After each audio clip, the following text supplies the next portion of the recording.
Quiet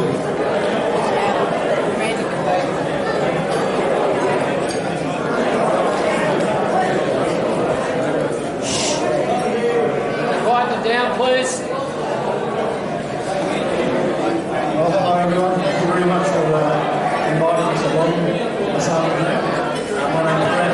This is Dundee Kim, the very famous boxing fitness and Dundee this afternoon. Just 2 seconds, guys, please. We have a bit of quiet, We have a please. bit of quiet, please. We have an interview. Swap mics. Can we please, which mic's no good? Yeah, it is quiet. Either that or you're loud. I'm louder. Okay. Can everyone hear me okay? Yeah, that's it. Fantastic. Yeah. Well, once again, thanks very much for inviting us along this afternoon. My name's Bradley Keeser. This is Dundee Kim, the very famous boxing coach and fitness and position guru. First up, Dundee, this afternoon, Manny Pacquiao is fighting a guy called Keith Thurman. Now, 2 years ago, Pacquiao fought at Suncorp Stadium, and a lot of people here today would have been there and seen one of the great moments of Australian sport. You helped bring about one of Pacquiao's very few defeats against Jeff Horn. Yes. Can you tell us, firstly, how you went about conditioning and preparing Jeff Horn for that fight to score such a monumental win against such a huge name as Pacquiao? What I did to Jeff, Jeff need more fast twitch muscle. So I need build up his muscle strength with speed. But I can't just only weight training. If you only weight training, make his hand slow. So what I did, 12 rounds pad work, speed pad work. After that, we do weight training. So more fast twitch weight training instead of just bulk up training. So in terms of Pacquiao's style, what was it about Jeff Horn that you went about programming to beat Pacquiao with that style? Because Pacquiao is very fast, very good in-fighter, but Jeff was able to overpower him in close and throw him around. Yes. What did you do to specifically beat Pacquiao's style? Okay. I know the Glenn is the head coach. He got his own strategies, and also I add some extra some strategies how to handle Pacquiao. I've been followed Pacquiao since his prime time until now, probably more than 14, 15 years now. So he against the southpaw, I asked Jeff, make sure double straight. Instead of full double straight, just only tap move in and turn around the left hand side angle. And then probably everyone remember round 4, he almost knocked down by right uppercut by Jeff Horn. And I asked him to the corner, look, can you tell Jeff using the right uppercut right now? So round 4, he almost dropped Pacquiao by right uppercut. So the key thing is that Jeff is bigger, stronger. When you swing, Jeff swing to the Pacquiao always goes down to the head. So I asked Jeff, picking up, so this uppercut, this is my strategies as well. Can I just ask how many people here were at the fight? And how many actually watched the fight, seen the fight? Yeah, just about everybody. I guess everyone certainly has seen some footage from it. Can I say one more? The Pacquiao is always fast, everyone knows. The only way that we can catch up him with the pad holder coach must be kind of speed faster than what Jeff's ability. So I push him really hard, like 12 rounds, 2 times a week, 24 rounds a week. I did it. So one of the keys was faster hands. Faster hand and double tap straight and move out left hand side. Now, last November, Jeff scored a 96-second KO over Anthony Modena. I know you had prepared Jeff for a hard 12-round fight going into that bout. What was it? Can you just briefly explain? Yes, we were talking earlier about Monday's technique and the way that Jeff approached Mundine to score that knockout? Yeah. Okay. Every preparation, I ask Jeff, what is your idea? What's the most comfortable way to against him? Jeff said, oh, maybe I'll try to hit here. Okay, let's do it. So what I asked him for, can I just really stand up and demonstrate? Okay, because Anthony Mundine shoulder roll, okay, what you have to do, Jeff, you got double tap to his right face, then he's gonna automatically shoulder roll, and open up here, you gotta hit here. So we practice for 3 months, and then once he drop down, make sure left body and left hook. That's gonna finish. The what happening on the fighting day, exactly happening, and then knock him out in 96 seconds. I was surprised. Yeah. And like you say, it was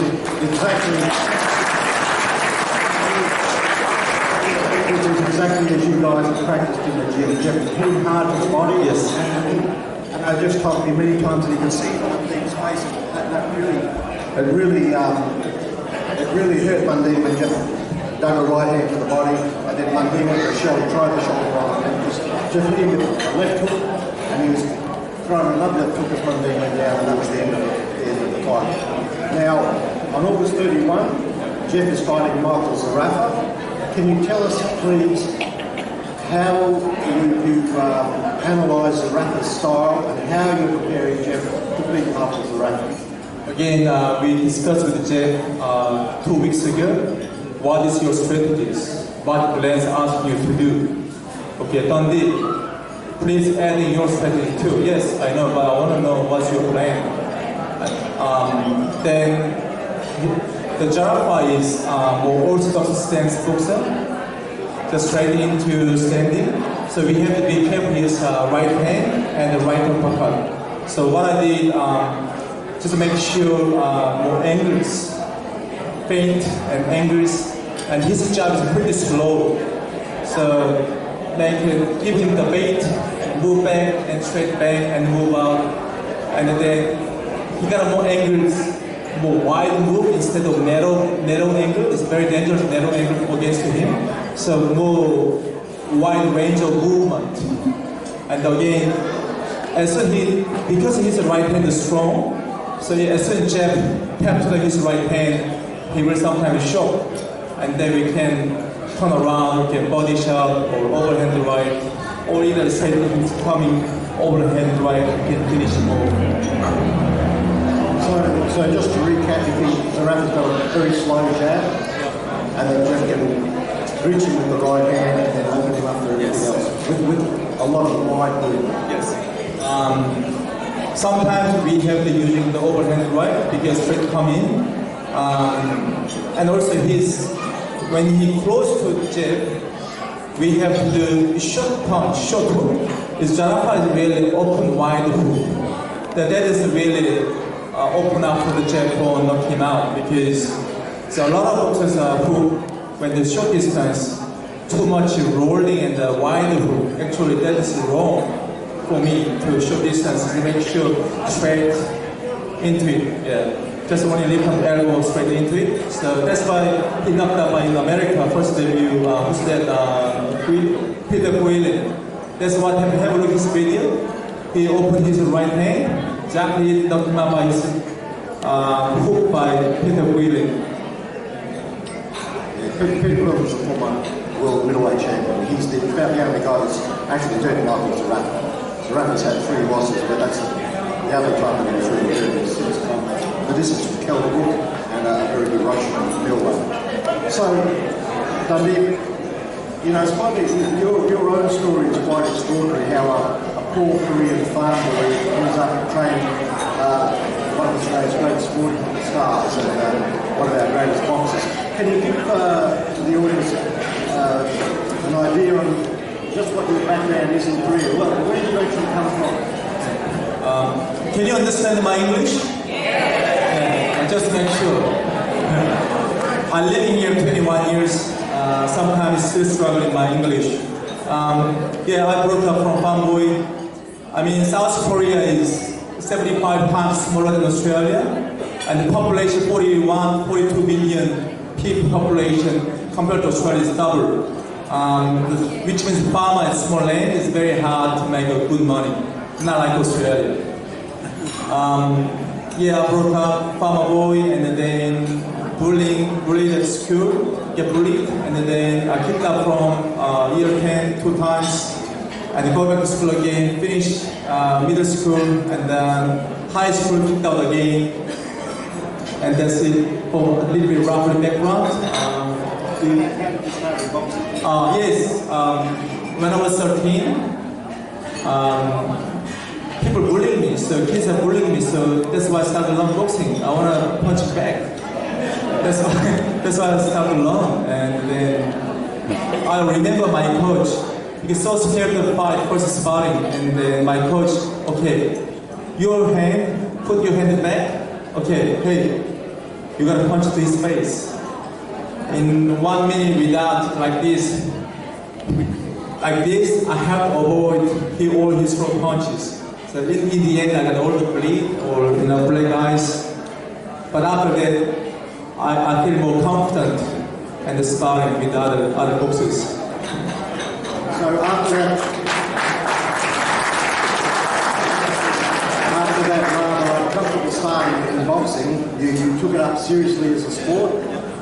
You went into the Korean Army, and then after a while in the Korean Army, you became a teacher of other boxers, didn't you? And you ended up going to Japan. Can you tell us about your experiences in Japan? Because you trained a world champion there as well, didn't you? I've been amateur. Start a little bit and then become a two times state champion and 2 times national champion as well. And then obviously after kicked out school, I had to go to army service as well. And after finish army service, nothing to do. I don't know whether to become a gangster or I got to live properly. So my coach recommended me, hey, there's a job available in Japan. Do you want to go? Yes. And I was trained for the Yoga champion, so I have to go to Osaka at that time. But we didn't go Osaka, but it changed to another state once I arrived in Japan. But I spent time over there 1 year almost, training Japanese over there. And then also I learned a lot of study hard for Japanese. I was always reading about speaking multiple languages.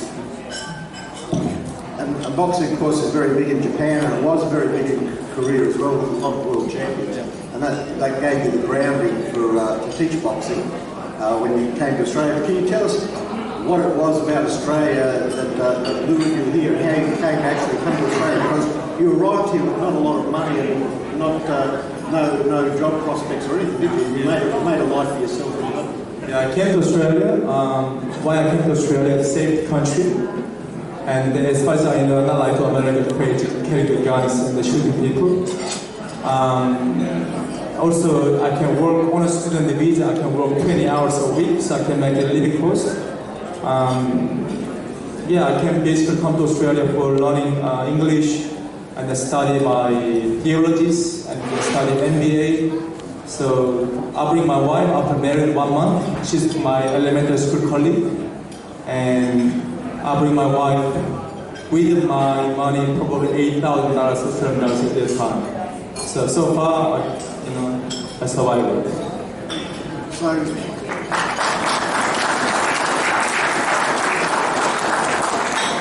it's a remarkable story. Dundee came here with just $8,000 his whole life savings and his new wife.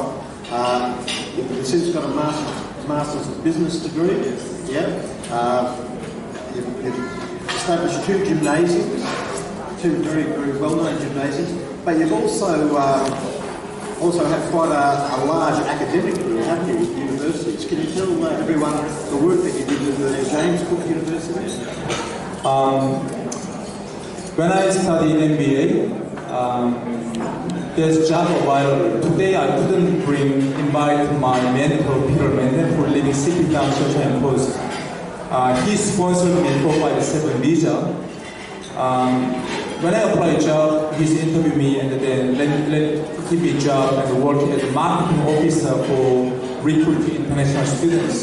So working hard and there was study hard as full time. And then in the end, I get a sponsorship visa, 457 visa. And then after 1 year later, I got permanent resident visa from him. And then now become citizenship probably when I was 34. I bring international students over 120 countries in the world. And I generate $2.5 billion, not million, billion dollars just purely tertiary fees for university. And then I was working 6.5 years at Central Queensland University looking after Brisbane Gold Coast campus. And then in 2007 I established the James Cook University marketing team at Brisbane City.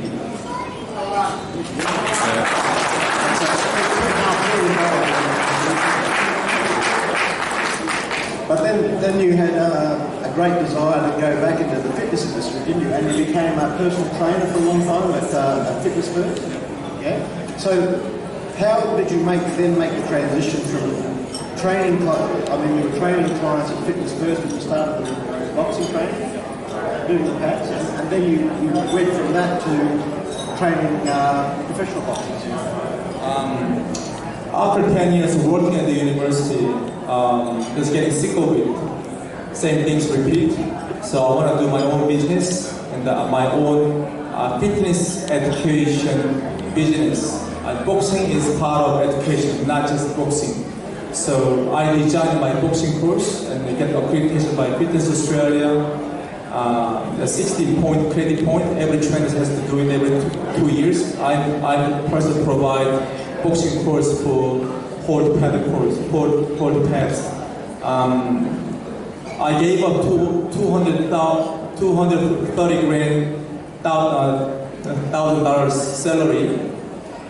Go back to Fitness First, zero wages. But I was success. Only Brisbane first time Asian trainer. I had to start. I'm the only stranger, and then no one, not don't want to train with me, but a little bit strange, a little bit distance. I was heaps of Asian client, but gradually they see that my performance. Non-background boxing client become a good technique. That everyone join in the end 104 sessions a week, PT half-hour session a week. I did it by myself without any assistant. So off peak time, I did probably 75 sessions a week. And then one day, too many clients, I said, oh, I don't know what to do. And then, my client said, you open your business. Okay, I'm scared. Oh, don't worry, I will follow you. And then first gym I opened West End, Montague Road. I opened the gym. All my clients came, I can afford to pay rent. But actually, West End, the local area, which is a lot of Greeks. I know in Greeks, some people Greeks here, they tied us.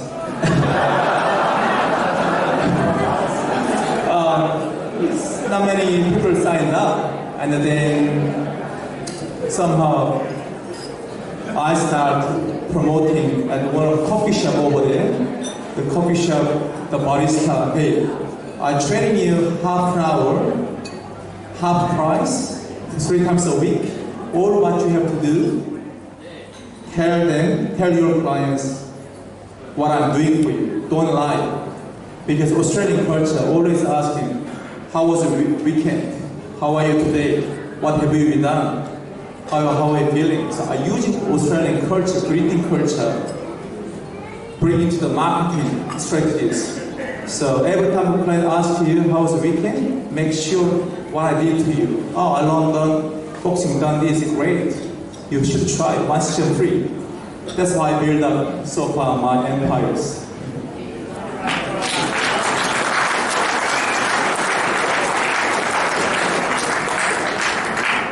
Now, there's a lot of people here, obviously, who have been boxing coaches and boxing trainers and very, very successful boxing team coaches and team coaches. For you personally, your technique of boxing training, what do you think is the key to your success as a boxing coach? Okay, I'm taking very seriously if I'm training someone. I take very serious. First question, what's my job task? what's my job description? I quit my drinking alcohol 1 year, 8 months now. And I asked him one day, I'm 50 years old, last 2 weeks ago, I asked by myself, am I world champion trainer? I look at my criteria now. So what I have to do, I quit alcohol. I drink too much coffee, I couldn't sleep sometimes. So I quit coffee. So I feel a lot better and stronger. So I recommend trainers, look after yourself and your fit and health. Look at your job tasks, responsibilities, and then hard work. Then you can handle focus of life longevity.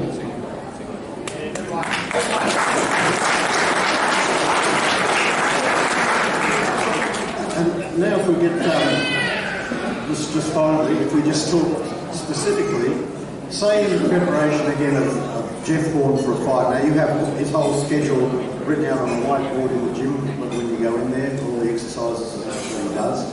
When he starts a preparation, now he's going to start on, I guess on Monday for the really final last 6 or 7 weeks of a hard preparation. What will you specifically do to his body to get him ready for the rapids? What sort of exercises and what sort of training? Normally it's coming stretching and then warm up 3 rounds and shadow boxing 3 rounds and the pad work maximum 12 rounds really fast. From first round 12 round consistent speed and explosive movement and then minimum 6 to 12 round punching back, hit hard every single punch and then conditioning training, explosive conditioning weight training. There's a lot of things, weight training, you can tell a lot of stuff. So chest and the back and shoulder and arm. The reason why weight training should not be before the pad work. If you weight training before the pad work, you will get injured because you must already work out. You can't hit stretching your muscle explosive quickly. So pad work always first, and then weight training later.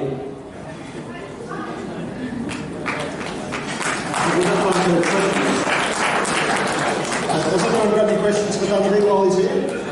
Chance to ask him anything about boxing training? I'll just ask one to finish off, Dundee. I guess it's fairly new in Australia. I guess it's been used overseas quite a bit. But the idea of the noodles, using the foam noodles rather than pads, what's the advantage of that? I think I started using noodle 14 years ago.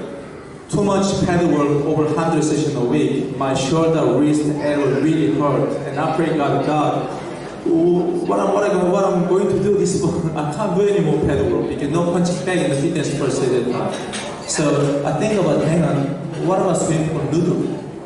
So I started swimming for noodle and then start pad work. It's really handy. By that time, 14 years ago, I don't think anyone using the noodle, hardly see anyone. Even if I do noodle using the Jeff Horn, at Pacquiao preparation, they said to me, what the pushy training, but it's actually really really good for boxers to control the balance and good resistance training, and then sharp eyes and the head movement and ducking, because it's very narrow, very fast, very hard to target. It's not, boxing is not all about hit hard. Everyone can hit hard. Timing and sharp move, head. This is what the noodle is really helping you. Yeah. Oh, good idea. Thank you, everyone. Stay there. I'm noisy enough as it is. Tell us how many rounds would your boys have sparred for a week, 2 weeks before a fight, and how many different fighters would they spar with during that period of time? It's more less sharp.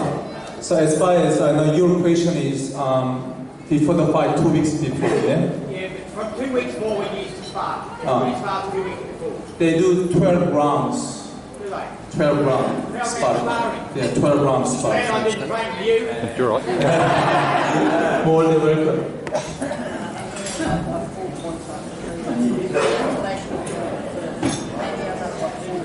I just got an update there after 3 rounds. You say after 3 rounds, Manny Pacquiao's up by 4 points against Sterling. So just gives you an indication of the performance that Jeff Horn did to beat Pacquiao 2 years ago with this man in hell. So anyone else got questions? I know just what you were just saying, Alan. I know Jeff Horn's last sparring session, I think before Pacquiao was it 2 weeks before? Or maybe about 2 weeks before, was 12 rounds against Cesaro Monzon. Yeah, he did 12 rounds against Cesaro Monzon and was absolutely dynamic. And we now start conditioning training before the fight, 4 weeks before the 4 weeks fight, because Stop training 4 weeks? start conditioning training, but increase the pad work. Yeah, but conditioning training start because the muscle need the recovery and the settle down, become fast to reach the muscle. Well, thank you very much, everyone, and please thank Dundee Kim.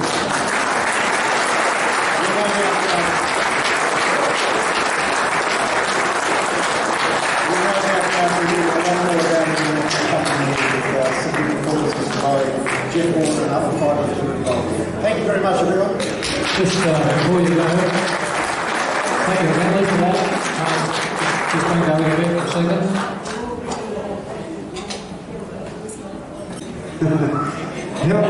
How grateful we could be and we should be to have a person of the calibre of Dundee Kim with us here today to share some of his training secrets and a little bit of his life and one thing and another. And I think it's a wonderful gesture on Dundee's behalf to dedicate his time to come along and share with all of us what he does in his gym at West End in Montague Road, isn't it, Dundee? That's lovely, mate. Now, rather than me be rude and reach around the front of you, could you get me one of those photos, please, mate?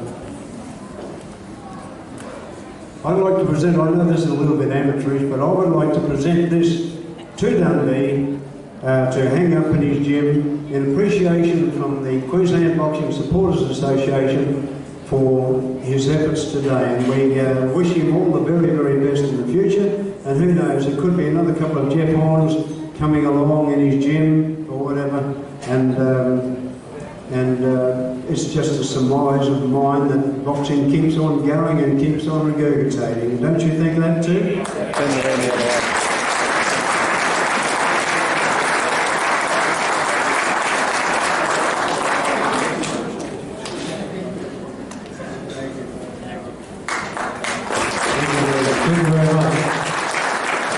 Well, without much further ado,